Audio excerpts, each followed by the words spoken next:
చుట్టూ విలువైన అపార ఖనిజ సంపద, ఎటు చూసినా మైమరపించే ప్రకృతి అందాలు. అయినా వీటి మధ్య నివసించే ప్రజలు మాత్రం కడు పేదవాళ్లు.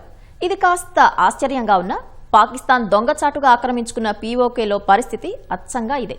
దీనికి కారణం పాక్ పాలకులు ఈ ప్రాంతాన్ని దోచుకుంటూ ఇక్కడి ప్రజలపై పాల్పడుతున్న దమనకాండ.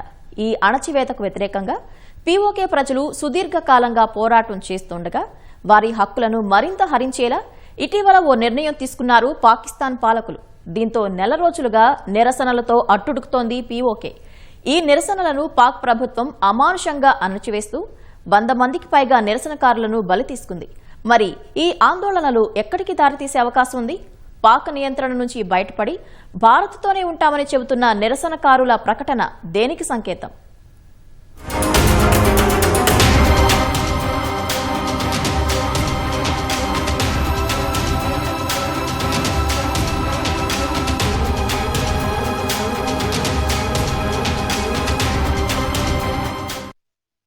ఉద్యమాలకు మూల కారణం దోపిడీ, అణచివేత. ప్రపంచంలో అనేక ఉద్యమాలు ఈ రెండింటి నుంచే పుట్టాయి. పాకిస్తాన్ భారత్ నుంచి ఆక్రమించుకుని ఆజాద్ కాశ్మీర్ అని పేరు పెట్టుకున్న పాకిస్తాన్ ఆక్రమిత కశ్మీర్లో ఇప్పుడు అదే ఉద్యమం సాగుతోంది. దశాబ్దాలుగా పీఓకేలోని అపార సహజ వనరులను దోపిడీ చేస్తూ తమను మాత్రం పట్టించుకోని పాకిస్తాన్ పాలకులకు వ్యతిరేకంగా అక్కడి ప్రజలు నెల రోజులుగా చేస్తున్న ఉద్యమం ప్రస్తుతం మహోగ్ర స్థాయికి చేరింది. తమ ప్రాంతంలో ఉత్పత్తయ్యే విద్యుత్ను తక్కువ ధరకే అందించడం, సబ్సిడీల పెంపు, నిత్యావసర వస్తువులపై పన్నుల తొలగింపు సహా 38 డిమాండ్లతో పీఓకేలోని దాదాపు అన్ని ప్రాంతాల్లో వేలాది మంది వీధుల్లోకి వచ్చి ఆందోళనలు చేస్తున్నారు. మార్కెట్లు మూతపడ్డాయి, పరిపాలన స్తంభించింది.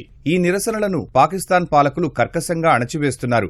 100 మందికి పైగా నిరసనకారులను పాక్ సైన్యం బలి తీసుకుంది. 600 మంది అరెస్ట్ అయ్యారు. నిరసనకారులు కూడా అంతే ధీటుగా బదిలిస్తున్నారు. డిమాండ్లు నెరవేర్చే వరకు వెనక్కి తగ్గేది లేదని తేల్చి చెప్పారు. తాజా పరిస్థితుల నేపథ్యంలో ఈ ఆందోళనలు ఇప్పటితో ముగిసేలా కనిపించడం లేదు.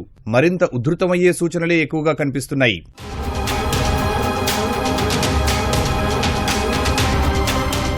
పాకిస్తాన్ పాలకుల పట్ల పీఓకే ప్రజలకు సుదీర్ఘకాలంగా ఆగ్రహం ఉన్నా తాజాగా కొనసాగుతున్న ఆందోళనలకు బీజం పడింది మాత్రం అక్కడి అసెంబ్లీ సీట్ల విషయంలో తీసుకున్న నిర్ణయంతో. పీఓకే లెజిస్లేటివ్ అసెంబ్లీ పరిధిలో మొత్తం 53 సీట్లుండగా అందులో 45 స్థానాలకు నేరుగా ఎన్నికలు జరుగుతాయి. మిగిలిన 8 స్థానాలను మహిళలు, నిపుణులు, మత పెద్దలకు రిజర్వ్ చేశారు. అయితే 45 సీట్లలోని 12 స్థానాలను పీఓకేలోని స్థానికులకు కాక పాక్లోని ఇతర ప్రాంతాల వారికి ప్రభుత్వం కేటాయించింది. ఈ నిర్ణయానికి వ్యతిరేకంగా పీఓకే ప్రజలు నెల రోజుల క్రితం రోడ్డెక్కారు. జాయింట్ అవామీ యాక్షన్ కమిటీ నేతృత్వంలో నిరసనలు చేస్తున్నారు. 12 సీట్లను ఇతర ప్రాంతాల వారికి కేటాయింపు నిర్ణయాన్ని రద్దు చేయడం సహా విద్యుత్ టారిఫ్లను తగ్గించడం, నిత్యావసర వస్తువులకు రాయితీలు ఇవ్వడం, స్థానిక వనరులతో సమకూరే ఆదాయంలో సముచిత వాటా కల్పించడం, తమపై పాక్ ప్రధాని నేతృత్వంలోని కశ్మీర్ మండలి నియంత్రణను తగ్గించడం, స్థానిక అసెంబ్లీ అధికారాలను పెంచడం వంటి మొత్తం 38 డిమాండ్లు ఉన్నాయి. పీఓకే అసెంబ్లీకి జులై 27న ఎన్నికలు జరగనుండగా ఉద్యమకారుల దూకుడు, పాక్ పాలకుల అణచివేత మధ్య ఈ ప్రాంతం ఇప్పుడు రణరంగంగా మారింది. అంటే పాక్ ఆక్యుపైడ్ కశ్మీర్ ని పాకిస్తాన్ ఏ విధంగా ఉపయోగించుకుంది, ఆ పరిపాలన ఏ విధంగా ఉపయోగించుకుందంటే టెర్రరిస్ట్ ఉగ్రవాదుల యొక్క శిక్షణ శిబిరాల కోసం, లేకపోతే వాళ్ళు భారతదేశం మీద ఉపయోగించేటువంటి ఒక వెపన్లా దాన్ని వాడుకున్నారు తప్ప అక్కడ ఉన్నటువంటి ప్రజల యొక్క దుస్థితిని ఏ రోజు పట్టించుకోలేదు. అక్కడ ఉన్నటువంటి ప్రజల యొక్క సంక్షేమాన్ని ఏ రోజు చూడలేదు. అసలు పాకిస్తానే చాలా ఘోరమైనటువంటి పరిస్థితిలో ఉంటే ఇప్పుడు పాక్ ఆక్యుపైడ్ కశ్మీర్లో కొత్తగా జూలై 27వ తారీఖున జరగబోయేటువంటి ఎలక్షన్స్ ఏదైతే ఉన్నదో ఆ ఎలక్షన్స్లో ఈ కాశ్మీరీ శరణార్థులు ఎవరైతే పాక్ ఆక్యుపైడ్ కశ్మీర్లో సెటిల్ అయినటువంటి శరణార్థులు ఎవరైతే ఉన్నారో వాళ్ళకి ఇచ్చినటువంటి 12 సీట్లు రద్దు చేయాలి అనేటువంటి అంశం మీద విపరీతంగా అల్లర్లు జరుగుతున్నాయండి. ఇవి ఇలాగే కనుక అల్లర్లు కొనసాగితే కనుక పరిస్థితి మరింత విషమించవచ్చు. కాశ్మీరీ శరణార్థులకు సీట్లు ఇవ్వాలి అనేటువంటి ఉద్దేశంతో కాకపోయినా ఆ సీట్లు రద్దు చేయడం అనేటువంటిది అక్కడ ఉన్నటువంటి ప్రజలకు ఏమాత్రం కూడా నచ్చడం లేదు. పాక్ సైన్యం ఉక్కుపాదం మోపుతున్న పీఓకేలో నిరసనకారులు నెల రోజులైనా ఆందోళన విరమించకపోవడం వెనుక దశాబ్దాలుగా అక్కడి ప్రజల్లో గూడు కట్టుకున్న ఆవేదన ఉంది. ఈ ప్రాంతంలో పాకిస్తాన్ ప్రభుత్వం సాగిస్తున్న దోపిడీ ఉంది. భారత్ నుంచి కబళించినప్పటి నుంచి పాక్ ఆక్రమిత కశ్మీర్ను దోచుకుంటూ వస్తోంది. ఈ ప్రాంతంలో అడవులు, గ్రానైట్, మార్బుల్, గ్రావెల్, గ్రాఫెల్, రత్నాలు వంటి అపార వనరులు ఉన్నాయి. అయితే ఈ వనరులను పాక్ పాలకులు కొల్లగొడుతున్నారు. పంజాబ్, సింధు ప్రావిన్సుల్లో సాగునీటికి పీఓకే గుండా ప్రవహించే సింధు నది వ్యవస్థ కీలకం.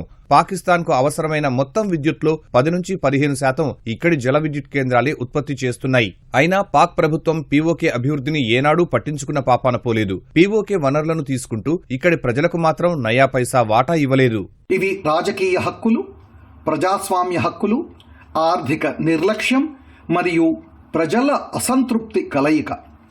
పాకిస్తాన్ ప్రభుత్వం బలప్రయోగంతో ఈ నిరసనలను అణిచివేయాలని ప్రయత్నిస్తే తాత్కాలికంగా శాంతి కనిపించవచ్చు, కానీ ప్రజల అసంతృప్తి మరింత పెరిగే అవకాశం ఉంది.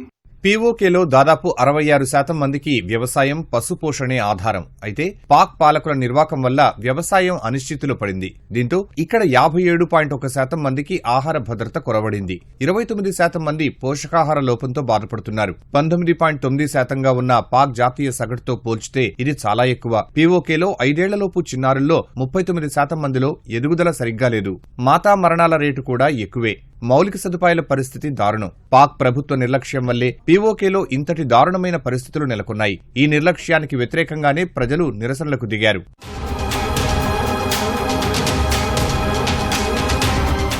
పాకిస్తాన్ ఆక్రమిత కశ్మీర్పై పాక్ ప్రభుత్వ దోపిడీకి ఇంకా అనేక ఉదాహరణలు ఉన్నాయి. పీఓకేలోని మాంగ్లా డ్యాం 2010 వరకు 250 బిలియన్ యూనిట్ల విద్యుత్ను ఉత్పత్తి చేసింది. అయితే దీనివల్ల సమకూరిన ఆదాయంలో పాక్ పాలకులు పీఓకే ప్రభుత్వానికి ₹1 కూడా చెల్లించలేదు. ఈ డ్యాం పూర్తి సారవంతమైన నేలల మీద నిర్మించడంతో వ్యవసాయం దెబ్బతింది. ఈ డ్యాం నిర్మాణం ప్రారంభమైన 1967లో పాక్ ప్రభుత్వం స్థానిక ప్రజలకు ఓ దొంగ హామీ ఇచ్చింది. ఇక్కడ ఉత్పత్తి అయ్యే 1400 మెగావాట్ల విద్యుత్లో 300 మెగావాట్లు ఇస్తామని భరోసా కల్పించింది.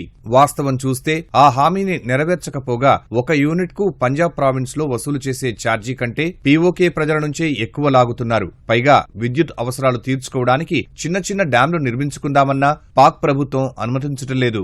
ఈ 12 సీట్ల ఎలక్షన్స్ కూడా సింధ్ అండ్ పంజాబ్ ప్రావిన్సెస్ లో జరుగుతాయి. సో ఆ ప్రావిన్సెస్ లో ఎలక్షన్స్ ఏవైతే ఉన్నాయో అవి ఆల్రెడీ ఇస్లామాబాద్లో ఉన్న గవర్నమెంట్ ఈజీగా క్యాప్చర్ చేసుకోగలదు. సో కాబట్టి ఎలక్షన్స్ ఎలాగా గెలిచేస్తున్నాం కాబట్టి ఆ ప్రజలకి ఎడిషనల్గా రిసోర్సెస్ని, బడ్జెట్ని కేటాయించి అక్కడ ప్రజలకి ఫెసిలిటీస్ ప్రొవైడ్ చేయడం అనేది వాళ్ళకి కొంచెం బర్డెన్గా మారింది. ఆల్రెడీ పాకిస్తాన్ మెయిన్ ల్యాండ్లో ఉన్న వాళ్ళకే ప్రాపర్ రిసోర్సెస్, ఫెసిలిటీస్, ఈ ఇన్ఫ్లేషన్ భారం ఇవన్నీ చాలా వాళ్ళు ఎకానమీ చాలా క్రైసిస్లో ఉంది. అలాంటి పరిస్థితుల్లో వీళ్ళు ఎక్స్ట్రా వీళ్ళ దగ్గర ఫోకస్ చేయడం అనేది ఇప్పుడున్న పరిస్థితుల్లో వాళ్ళకి కష్టం. అందుకని ఈ పీఓకేలో ఉన్న ప్రజల్ని నిర్లక్ష్యం చేయడం, దాన్ని వీళ్ళు ట్యాకిల్ చేయడానికి, స్ట్రాటజీగా ముందుకు వెళ్ళడానికి జేఏఏసీ ఏదైతే ఫామ్ అయిందో వాళ్ళు డైరెక్ట్ యాక్షన్లో దిగి రివోల్ట్ చేయడం అనేది స్టార్ట్ చేస్తున్నారు. దేశ విభజన జరిగే నాటికి పీఓకే ప్రాంతంలో 1.6 మిలియన్ ఎకరాల అటవీ ప్రాంతం ఉండేది. ఇక్కడ దేవదారు వంటి విలువైన వృక్షాలు ఉన్నాయి. అయితే అటవీ ప్రాంతంలో ఇప్పుడు 14% కూడా లేదు. పాకిస్తాన్ సైన్యంతో కలిసి పనిచేస్తున్న టింబర్ మాఫియా అడవులను దోచుకున్న తీరే ఇందుకు కారణం. పీఓకే అటవీ ప్రాంతంలోని చెట్లను కొట్టేసి పాక్ పాలకులు ఏటా 85 కోట్లకు పైగా సంపాదిస్తున్నారు. ఇక్కడ విలువైన పుష్పాలు, ఔషధ మొక్కల ద్వారా ఏటా 300 కోట్ల రూపాయలకు పైగా ఆదాయం వస్తుంది. ఈ ఆదాయం పీఓకేకు ఇస్తున్నారు అనే విషయంలో ఎలాంటి రికార్డులు లేవు.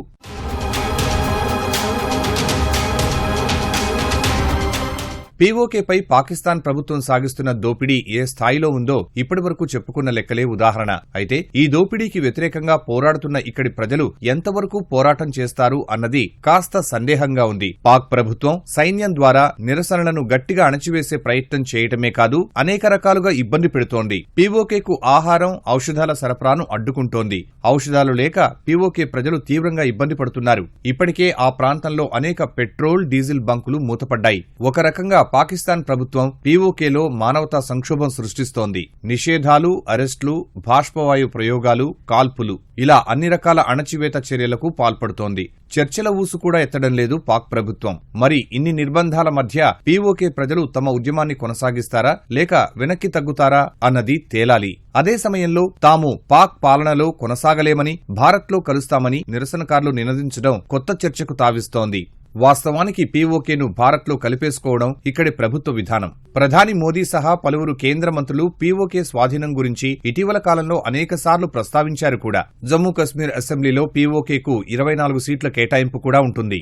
మరి తాజా పరిణామాల నేపథ్యంలో పీఓకే స్వాధీనం అంశం ఏం కానుందో అనే ఉత్కంఠ నెలకొంది. ఇప్పుడు పాకిస్తాన్ ఆర్మీకి అయితే ఇప్పుడు చాలా క్లిష్టంగా కనిపిస్తుంది.